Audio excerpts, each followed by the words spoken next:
Coucou tout le monde, alors on se présente, moi Cécile et vous, dites-moi qui vous êtes en barre d'infos. Et aujourd'hui, je vous viens avec un petit tutoriel simple à réaliser. Je l'ai fait avec les débutants en tête. Les étapes, elles sont toutes simples et pas trop de produits d'ailleurs. Et c'est un make-up qu'on peut faire en un peu de temps pour aller manger vite fait, un détail imprévu, du lèche-vitrine en cours ou juste qu'on a envie d'être toute jolie sans être trop chargée en maquillage, je me dis. Mais bon, chargée en maquillage, c'est aussi relatif, hein. Voilà, sans plus tarder, lançons-nous dans le tutoriel. N'oubliez pas de vous abonner avant de commencer. Et là, en premier, on met notre primer. Ça sera le Perfect Canvas de chez Ren. Et je vais aller l'appliquer à l'aide d'un roller.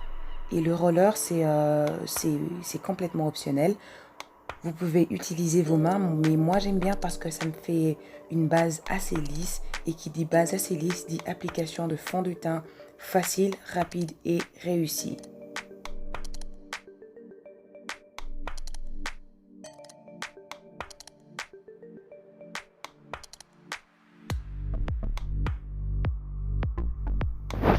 Et là, on va prendre le Professional de chez Benefit et on va l'appliquer sur notre zone à imperfection, zone à problème. Moi, c'est beaucoup plus ma zone T et les côtés du nez en fait, là où j'ai des pores. Et vous pouvez l'appliquer partout où vous avez des imperfections et que vous voulez les flouter en fait.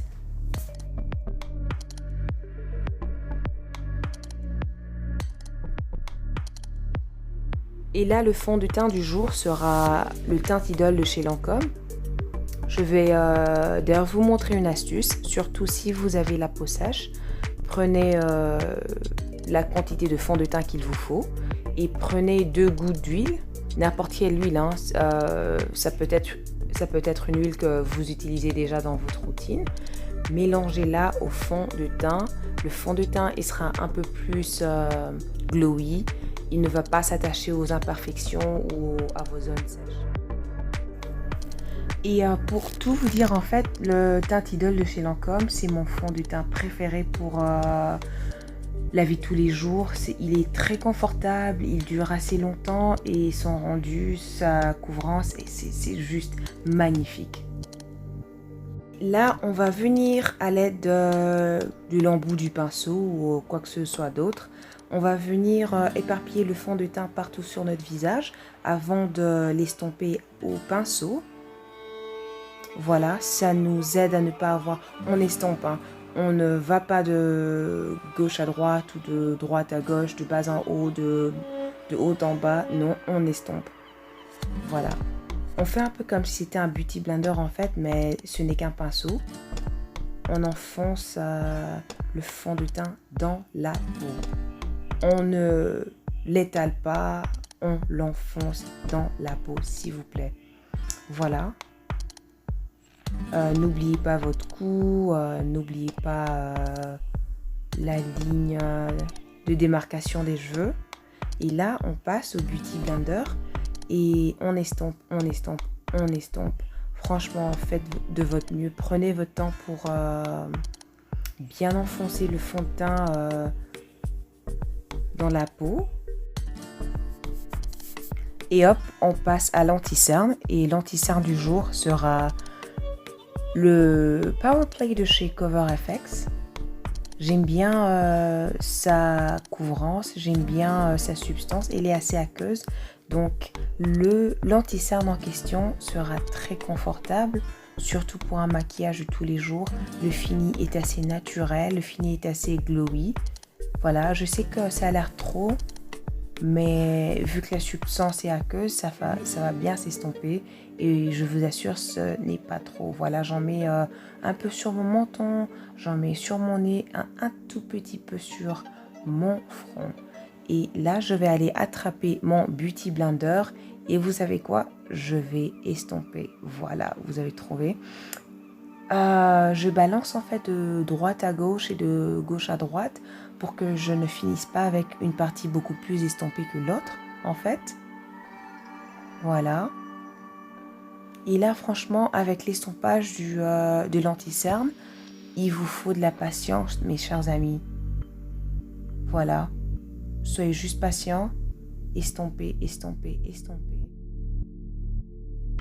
Et une autre petite astuce pour garder un look frais et naturel, c'est de ne pas estomper votre anti-cerne trop au-delà du périmètre de vos yeux et de ne pas aller au-delà de la hauteur de vos narines.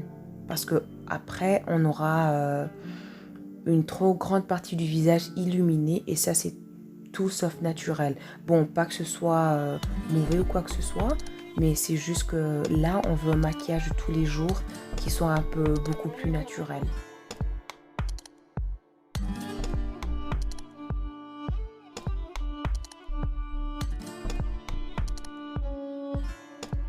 Et pour bien estomper le périmètre de votre anti-cerne, prenez la partie propre du Beauty Blender, comme ça vous n'en mettez pas partout.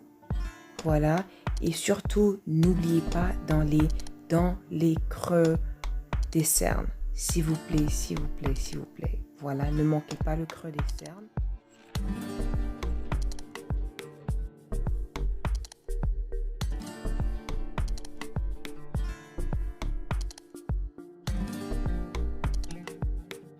Et là, on va aller prendre notre petite poudre fixante de chez Maybelline.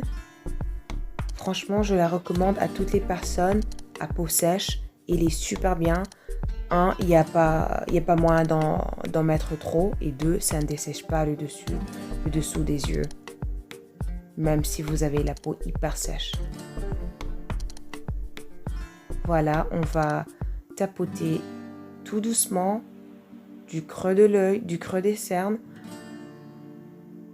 en allant vers l'extérieur du visage.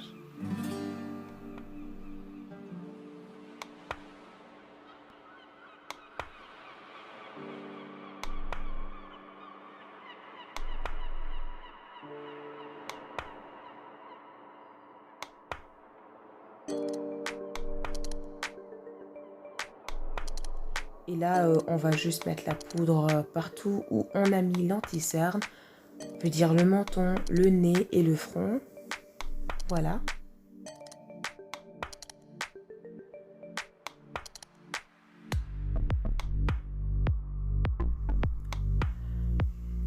Et là, on vient prendre le brumisateur de chez Evian. On l'applique sur notre visage. Et ce qu'il va faire en fait, c'est qu'il va enlever cet aspect poudreux. Voilà, on le laisse sécher un peu. Ou complètement, je devrais dire.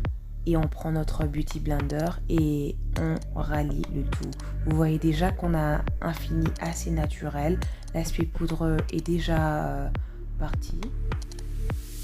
À tous les endroits où on est supposé mettre son bronzer en fait. Et, cette étape est optionnelle. Vous n'avez pas besoin de la faire. C'est que moi j'avais le temps et tout. Et que j'aime bien quoi. Voilà, là on va prendre notre poudre de finition de chez Sephora. On va l'appliquer tout en balayant ou en estompant. Voilà, j'aime bien cette poudre parce que elle a un fini très joli. Voilà, et là on va enfin mettre notre bronzer. C'est le Coconutty de chez Fenty. Je sais pas pourquoi je l'ai pas mis, mais il sera en barre d'infos. Voilà. On en met un peu. Voilà. On balaye en fait le visage avec. Voilà. On en met au périmètre du visage. On en met... bref, partout un bronzer devrait aller, quoi. Et surtout, n'oubliez pas de garder une main légère. Parce que c'est un look avec lequel on est supposé aller en classe ou un petit date ou au travail. Donc ouais, gardez la main assez légère.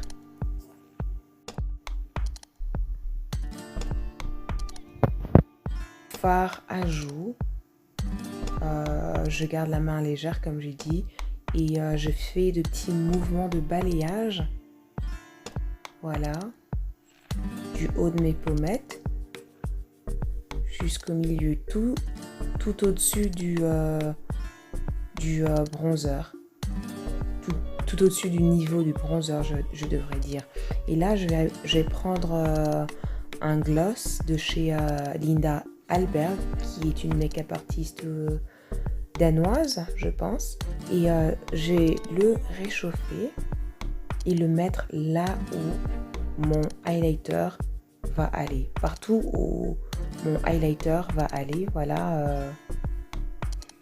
Sur les pommettes, sur le front, le nez, le menton, toutes les zones où vous voulez illuminer en fait. Et moi ce gloss je l'adore hein, parce que il est super pour les lèvres, il est super pour les yeux, il est super pour illuminer. Voilà, on le tapote. Et là vous pouvez garder le tout comme ça, surtout si votre but est d'avoir un fini naturel au maximum. Mais moi je vais aller prendre ma palette de chez Anastasia Beverly Hills. Voilà, je vais mélanger les deux couleurs du dessus et je vais aller les appliquer sur mes pommettes, mon menton, mon nez, bref partout où j'ai mis mon gloss.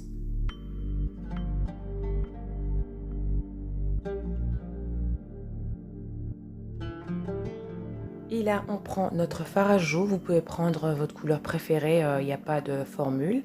Voilà, vous l'appliquez à l'aide d'un pinceau et vous faites de petits mouvements de balayage en fait. N'en mettez pas trop pour garder le tout naturel. On balaye petit à petit, on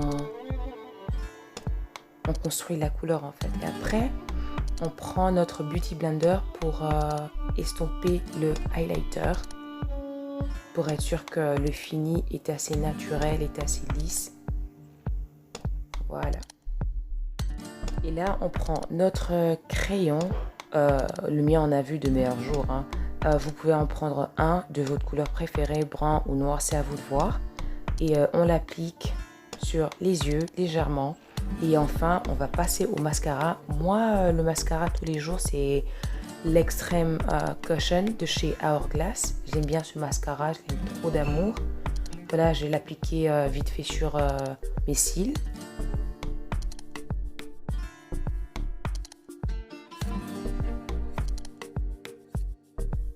Et là, on va reprendre notre palette de chez Anastasia, prendre les deux couleurs du dessus et les appliquer en bas du sourcil. Ça va rajouter un petit je ne sais quoi au look. Et moi j'aime bien, donc c'est pas obligatoire. Et je vais prendre la palette d'Anastasia Beverly Hills avec Jackie Aina et je prends la petite couleur et l'appliquer au coin de l'œil légèrement. Voilà, ça rajoute juste ce petit je ne sais quoi, ce petit look illuminé que j'aime bien. Voilà.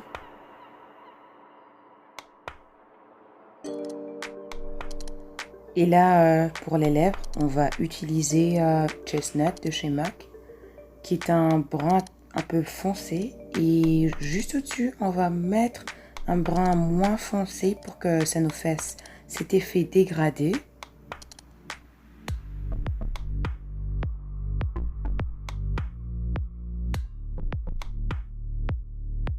Et là, on va venir estomper les deux couleurs avec nos lèvres et mettre du Fenty Unbuttoned au milieu des lèvres.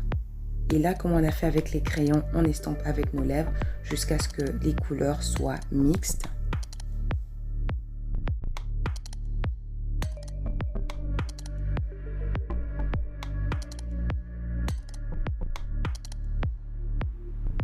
Et là, on a notre fini naturel. Voilà ce que ça donne. Et optionnellement, vous pouvez mettre du gloss. Voilà. Et ça, c'est le résultat après avoir mis le gloss. Et après, pour celles qui se sentent un peu plus aventurières, on peut mettre de faux cils Voilà, ça fait tout joli aussi. Et pour finir, on met le brumisateur de chez Morphe. Voilà, on le laisse sécher et c'est la fin. Merci d'avoir passé votre temps avec moi. N'oubliez pas de vous abonner et d'activer votre cloche notification pour de nouvelles aventures. Mouah.